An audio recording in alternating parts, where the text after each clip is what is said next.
Salut à tous, j'espère que vous allez bien. Moi ça va. Écoutez, l'OM joue ce dimanche face à Lorient dans le cadre de la 15e journée de Ligue 1. Ça va faire plaisir de suivre notre équipe de l'OM, surtout qu'elle gagne en ce moment. Donc on ne va pas se gêner ni se priver. Surtout qu'on a gagné face à Rennes, face à Lyon. On est en train de remonter doucement au classement. 6 points de prix lors des deux dernières rencontres. Face à Lorient, un adversaire supposé faible. Il y a de quoi aller chercher 3 points. Donc on va voir tout ça ensemble. Justement au classement, l'OM est 8e, a remonté d'une place après avoir vaincu Lyon, mais est encore loin de ses objectifs. En cas de victoire, l'OM raccrocherait Lens, parce qu'on serait au même nombre de points, sachant que les Lensois ont fait un match nul, donc on pourrait faire une belle remontée au classement et se rapprocher de nos concurrents directs. Donc c'est un match à prendre avec le plus grand sérieux. De leur côté, Lorient, ils sont 16e, c'est une équipe qui va très mal. C'est une équipe, comme on peut le voir, qui a marqué 18 buts, comme l'OM, mais qui en a encaissé 25. Donc avec la force offensive que l'on a en ce moment et la confiance, on devrait pouvoir aller faire quelque chose assez aisé là-bas. Le seul critère qui peut nous retenir, c'est qu'on peut tous se rendre compte que l'OM et se rappeler bien évidemment que l'OM n'a pas gagné la moindre rencontre à l'extérieur depuis le début de la saison. Le seul match qu'on a gagné à l'extérieur, c'était en Europa League face à l'AEK Athènes, mais en championnat Peanuts. On n'a battu personne à l'extérieur, on a fait quelques nuls, mais on a perdu des matchs importants. On peut se rappeler bien évidemment de Paris, Nice, Monaco, tout ça. Donc là, l'occasion est trop belle. Face à un adversaire supposé vraiment plus faible, l'OM se doit de rapporter les 3 points. Dans l'historique des rencontres, l'OM est une équipe qui réussit bien face à Lorient, que ce soit à domicile ou à l'extérieur. Ben justement, à l'extérieur, l'OM s'est imposé 2 fois sur 3 lors des 3 dernières saisons, à part l'an dernier où on a fait une triste 0-0, mais sur lequel on a quand même réussi à ramener un point. Mais là, Lorient est dans une difficulté assez grande, donc les 3 points, c'est quasi obligatoire. Lors de ses 14 derniers matchs, Lorient a perdu 6 fois, a obtenu 6 matchs nuls pour seulement 2 victoires. C'est une équipe qui est vraiment dans le mal et qui aura comme objectif ultime cette année le maintien. Romain Favre, 4 buts, il faut faire attention à lui. C'est quand même un bon joueur de Ligue 1 qui est capable de belles accélérations, qui a un sens du but. À lui seul, il a déjà marqué dans cette saison plus que Vitinha ou encore qu'Aubameyang. Donc il faudra le surveiller comme le lait sur le feu.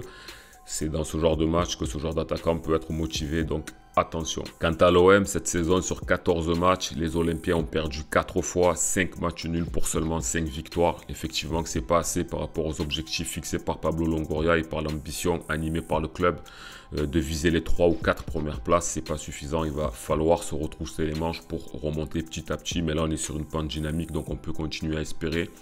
L'OM a marqué 18 buts. Lorient aussi. Par contre, on en a encaissé 14 contre eux 25. Donc en défense, ils ont des gros problèmes. Il faudra vraiment exploiter ça avec nos attaquants. Dans la stratégie, moi, je repartirais bien sur un 3-5-2, comme tout le monde, je pense d'ailleurs, parce que Gattuso l'a expérimenté pour la première fois cette saison et ça a été assez concluant. Une défense à 3 avec Mbemba, Gigot, Balerdi. J'ai surtout trouvé Gigot très en jambes dans ce 3-5-2. Il a apporté pas mal, il était très costaud. Mbemba aussi. Et Balerdi s'est aussi bien débrouillé, même si à la relance, il a fait pas mal de passes ratées. Mais dans la défense à 3, il a globalement assuré le steak. En latéral droit, je mettrai, en piston droit plutôt, je mettrai Jonathan Klaus parce qu'il faudrait qu'il reprenne sa place de titulaire. C'est un des meilleurs joueurs de l'OM. Il était fatigué et malade lors du dernier match. C'est pour ça qu'il n'est rentré que quelques minutes à la fin. Mais cette fois-ci, je pense qu'il pourra récupérer sa place de titulaire et qu'on pourra à nouveau compter sur Jonathan Klaus et sur ses très très bons ballons. Par contre, je reposerai Renan Lodi.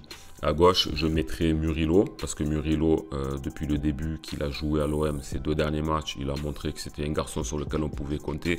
Il est largement capable de prendre le couloir gauche, de monter et d'apporter le danger offensivement. Et physiquement, il avait l'air plutôt en forme quand Renan Lodi, il était vraiment au bout du rouleau à la fin du match. Et on sait que depuis le début de la saison, Renan Lodi, il a des problèmes physiques. Donc si on peut le reposer lors de ce match-là, surtout face à une adversité assez faible, on devrait pouvoir prendre cette stratégie-là et permettre à Renan Lodi de souffler.